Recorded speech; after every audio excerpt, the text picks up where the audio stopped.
গত ভিডিওতে আমরা দেখেছিলাম ফেসবুক ক্রিয়েট করার জন্য ফোন কিভাবে সেটিং করতে হয়।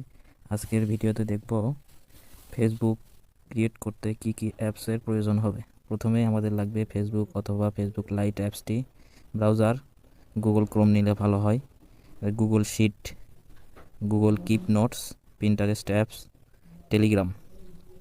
পিন্টারেস্ট অ্যাপ মূলত প্রয়োজন বায়ারের রিকোয়ারমেন্ট অনুযায়ী যদি প্রোফাইল পিকচার দিতে হয় তখন প্রোফাইল পিকচার কালেক্ট করার জন্য। টেলিগ্রাম থেকে আমরা টেলিগ্রাম গ্রুপ থেকে কাজের বিভিন্ন আপডেট এবং ফাইল সেন্ড করার জন্য টেলিগ্রাম অ্যাপসটি প্রয়োজন হবে।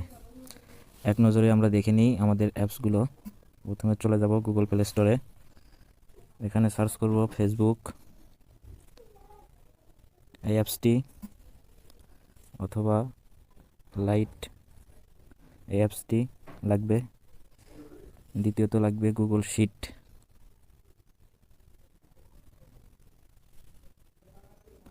গুগল শিটস, এরপরে লাগবে গুগল নোটস, যে Google Keep Notes and list এটা লাগবে।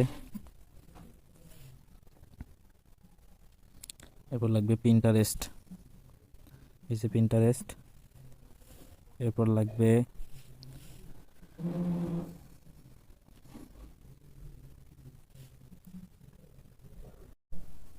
টেলিগ্রাম, আমি আপডেট দিয়ে নিচ্ছি, আমার এগুলো ইনস্টল করা আছে। এরপর লাগবে গুগল ক্রোম, ক্রোম লিখলে আমরা পেয়ে যাব গুগল ক্রোম। এই কয়েকটি অ্যাপস হলে আমরা ফেসবুক ক্রিয়েটের কাজটি করতে পারবো। পরের ভিডিওতে আমরা কিভাবে নেম সংগ্রহ করতে হবে এবং প্রোফাইল পিকচার কিভাবে নেব এবং কোথা থেকে নেব, এরপর মেইল কিভাবে নেব এগুলো সম্পর্কে জানবো। ধন্যবাদ সবাইকে।